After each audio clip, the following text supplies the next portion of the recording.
We are back, and we just finished watching 1985's Lifeforce, rated R with a runtime of 1 hour and 41 minutes. This was written by Colin Wilson, Dan O'Bannon, Don Jakoby, with directing credits to Tobe Hooper. Is it Toby or Tobe? I thought it was Tobe. Toby? Yeah. He just spells it strangely. It's just Tobe. Right. This we caught on the TCM app, but you can also catch it on Prime Video, Roku, Tubi, and also to rent on Prime. This was a huge, wasn't this like a big movie in the 80s? I could swear this movie came and went and flopped. I think the whole allure of it was just, she's naked through 90% of the movie. Wow. You're right. Oh, wow. I didn't know it tanked so hard. I'm pretty sure. The budget was $25 million. Which kind of makes sense. I feel like then, the effects, we're watching it. Well, back then, that was kind of expensive for back then. Yeah. It made $4 million opening weekend, and the gross in the U.S. and Canada is $11 million. Yeah, and I don't think it ever got like the love of like a cult status revival from VHS or anything, because you never hear about never saw it. It was never on cable. It was never. Well, she's. I imagine it would be hard to put. Yeah, there was no way you could put it on regular television because she's literally naked through 90% of her screen time. She has that dress at the end, but which comes blasting off. And it's basically a sheet because you see her nipples right through it. Yeah. I guess we're going down 80s realness, nostalgia, memory lane here. I saw this in the theater. Did you see this in the theater, or was this one of your VHS No, rentals? I saw this on VHS. And I liked this the first time I watched it. I liked it too. I thought, because it was just nuts. Yeah. As far as stories go, it's nuts. Space vampires. It's such a nuts that turn genre. people into zombies. And just like life force is shooting across all of London. Everything's exploding. Yeah. English accents. I always liked English accents. Everybody's got an English accent. Stiff upper lip, everybody. It makes it more posh. Blowing stuff up. The lady's butt naked. Seriously. There was a lot to appeal to there was a lot to appeal to a young boy. I feel like he was in a lot of 80s stuff, that guy. The main actor. The main actor. He was Steve Railsback. He was in a bunch of stuff, but I can't remember a damn thing, single thing. But I remember his face. Yeah, I feel like he was in a lot of 80s stuff. And there was the doctor who I've seen in other things. He was in.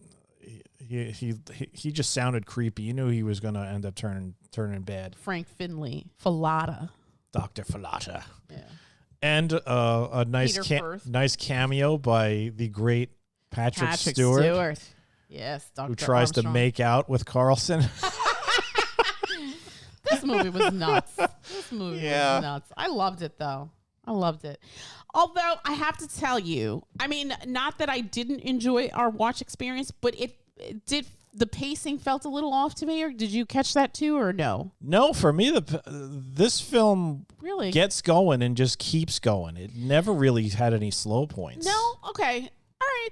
Because it was we're in space. Oh, there's Halley's Comet. Oh my God, there's an alien spaceship in Halley's Comet. Let's go aboard. What the hell are those? There's giant stone bat creatures all over the place. Well, they don't know that first. They're just naked people in these. No. They see the giant stone dead bat creatures just floating in space.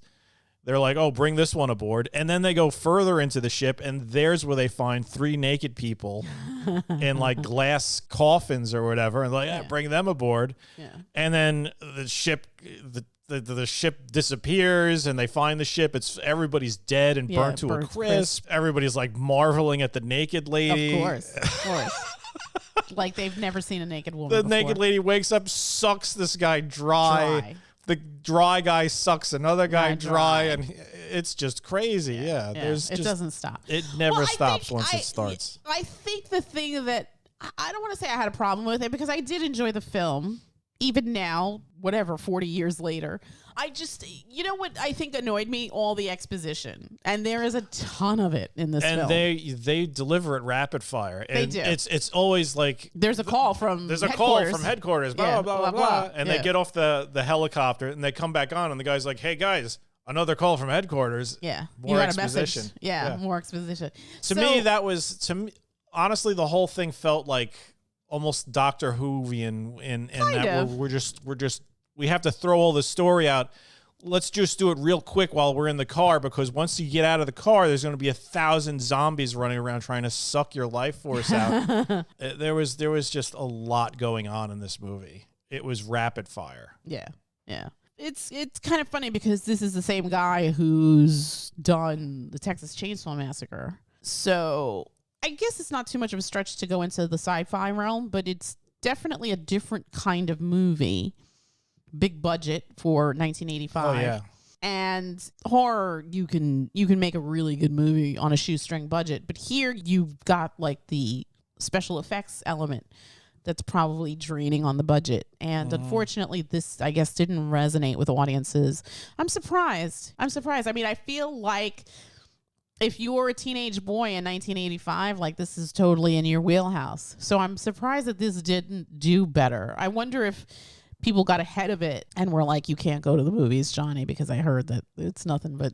I mean, that may have been it, because it's not only just she's naked, but she's having sex with random people. Right. Yeah. And it is a rated R film. It's a rated R movie, a lot of sexual content. Yeah. And she's literally naked for 98% She's literally of the naked film. through most of it. So, yeah, that may have prevented a lot of its intended audience from going to see this movie. Yeah. But then again, like I said, it never really made a cult resurgence on VHS. Yeah. Like other films that failed in the box theater, office, like the Thing. The Thing failed too. Right. But Has people watched it on VHS and were like, "This is the greatest thing ever." Yeah. And this had creature effects. It had the desiccated looking people, the zombies. They look pretty good. I could swear that I know that what's his name, Dan O'Bannon is one of the script writers, and I could swear remember when they find like the blonde lady who's all desiccated and like they're in the park, yeah, she looked a lot like the desiccated zombie lady in Return of the Living Dead, which Dan O'Bannon directed, if I read correctly. Yeah. So maybe they were using the same. the same puppets. It's possible. But yeah, the puppets look good. Yeah. And the effects. I mean, even like the way that she takes the life force like that. Yeah, I mean, for that time, that was pretty much it. It was like it was sort of like almost Ghostbustery in the streams of light and whatnot. So it's not a terrible movie. It's actually quite fun. Yeah. I'll always love the Patrick Stewart bits because it's ridiculous seeing that guy Carlson just shaking and holding Patrick Stewart and he's like, let me go. Patrick Stewart is basically closer for a kiss. He's basically like, be with me, Carlson. Yeah. It's like it's freaking Patrick Stewart. And then Patrick, his blood is shooting out of his body. Yeah. Yeah. That was just crazy. Do you think, we were watching it, we even said, like, this is probably ripe for a remake. I could see this being remade. This is another one of those movies that you could probably take this story, because the bones of it are pretty good. Yeah. It's an interesting concept that there is a spaceship inside of Halley's Comet, and so it only visits Earth every 72 years or something like that. And there just happen to be, space vampires in there, alien vampires in there. That's wild. That's kind of an interesting mashup. It's an genres. Interesting concept, and that the it just doesn't turn people into more vampires. They become like all these disgusting zombie people. Right. And they're just going nuts, running around trying to inhale people's life force. Yeah. And then the life force gets sucked out of them so that it can go back to the ship. Mm-hmm. It's an interesting idea. And even like the design of the ship was kind of cool. It looked like a nerve. Yeah, it looked like a gigantic nerve in space. Yeah. There's a lot of interesting ideas there. That's what I like about films that failed in the past that just had interesting ideas. Like we discussed Logan's Run and Krull in the past. Yeah, this is another one of those movies where you could just be like, they could probably redo this. I mean, they would really need to do is tone down the nudity. Which I'm sure they could. What's her name? Matilda May. She was definitely not shy. No, not at all. No. Did she have a career? I don't even know. I mean, I don't know. I don't think I've ever seen her in anything else.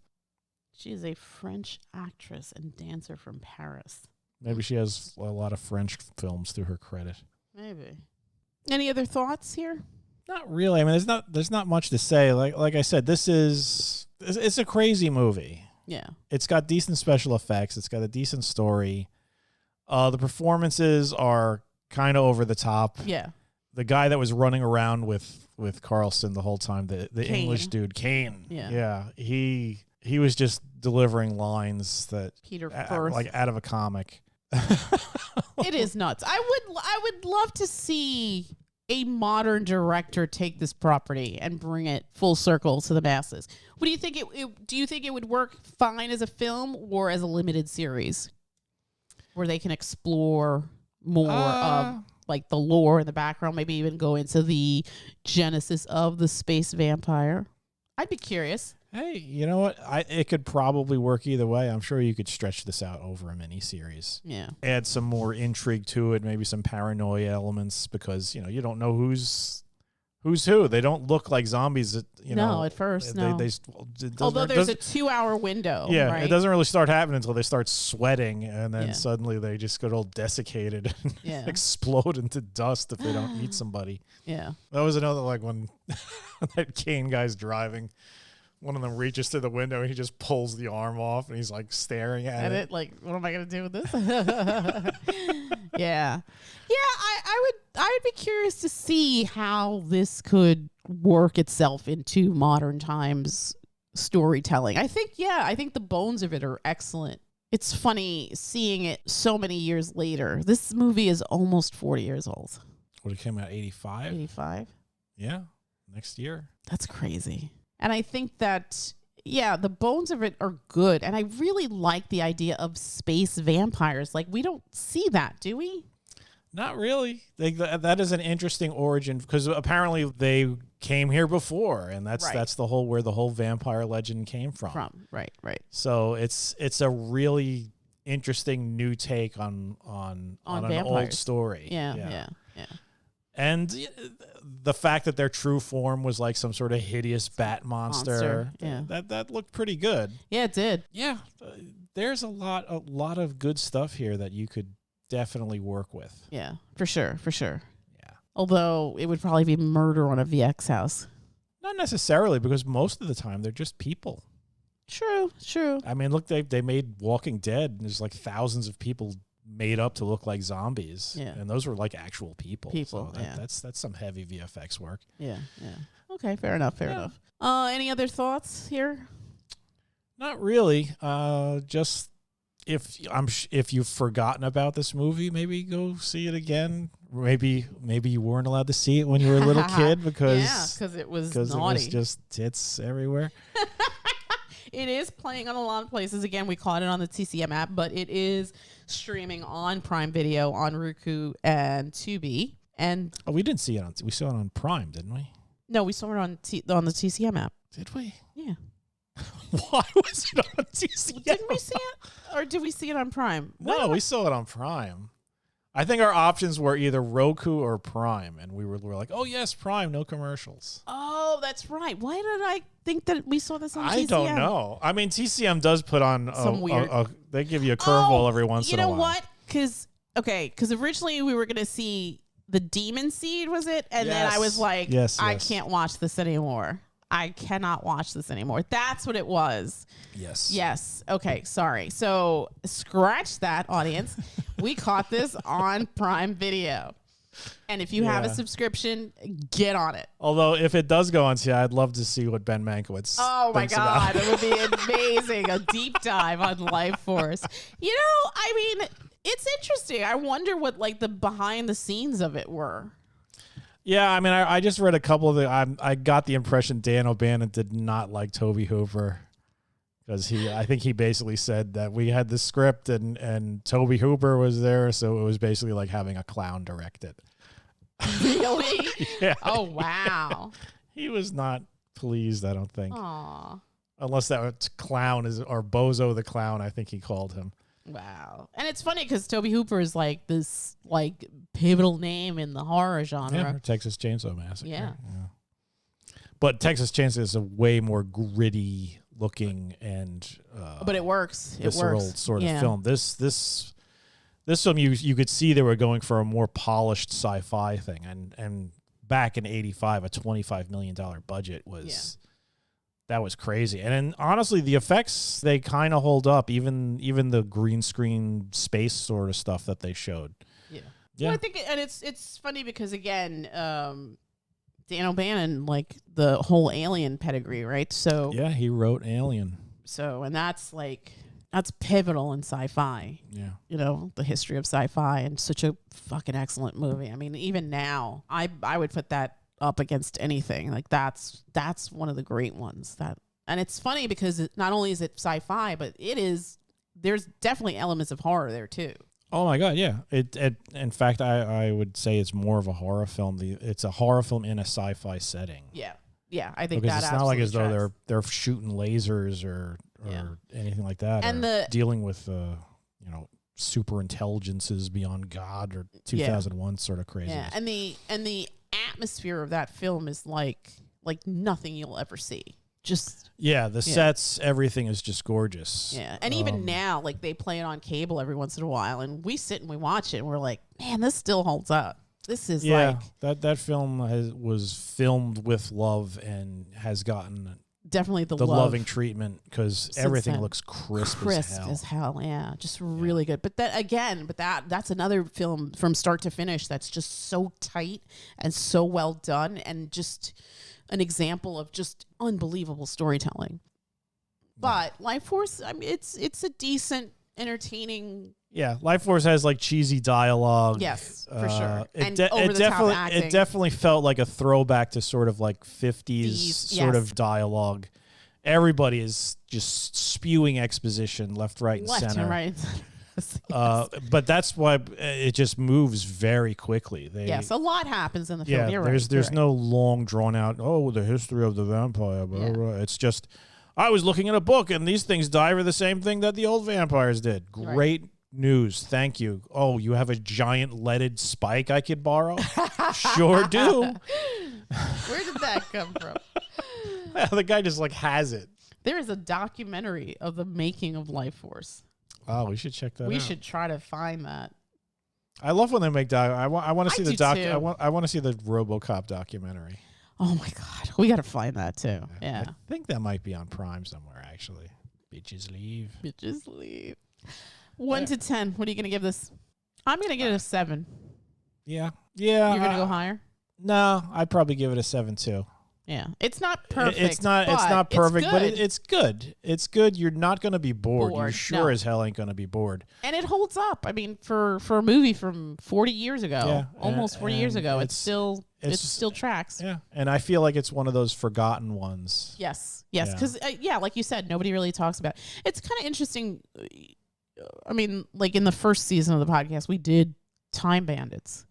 Yeah, which is also, I feel like, a pivotal piece of filmmaking, but also kind of forgotten, but very much forgotten. And it's interesting because that's another film that's also old, and yet if you sit and watch it, it holds up. Like even our Time Bandits, new generation Time Bandits kids is loved still it. Brilliant today. Yeah, I'm kind of glad that show didn't really do well because that's terrible. From what I saw, it was just the shits. Sorry. Yeah. I hate it when they take stuff that you love and just use it as a cash grab. Yeah. Like Time Bandits was perfect. Yeah. Leave it alone. Don't mess with it. Leave it alone. If anything, do film festivals and show that shit. Yeah. And get crazy Terry Gilliam to come talk about it. Yeah, I don't have any. I mean, it felt a little like the pacing of it to me again felt a little weird, but I think it was just because of all the crazy exposition. I think if somebody's going to make it nowadays, I would love to see show me, don't tell me kind of, you know what I mean? Yeah, maybe that. But I got it. But more. Even though there was a lot of exposition, they tucked it into the parts of the story where they could, where it really didn't interrupt the flow of the movie. No, I mean, no. there you're was right. always something Something going going on. on. These folks were running to and from places. Yeah. And there was always some sort of craziness Happening. occurring. You were never bored. No. Okay, so 7/7, if you can find it, if you have Prime Video, absolutely do yourself a favor and check it out. If your parents wouldn't let you see this R-rated masterpiece, go check it out. Yeah. All right. 7/7, definitely go check it out. Lifeforce from 1985. And that's it from us. And we will bid you all a Good night. good night.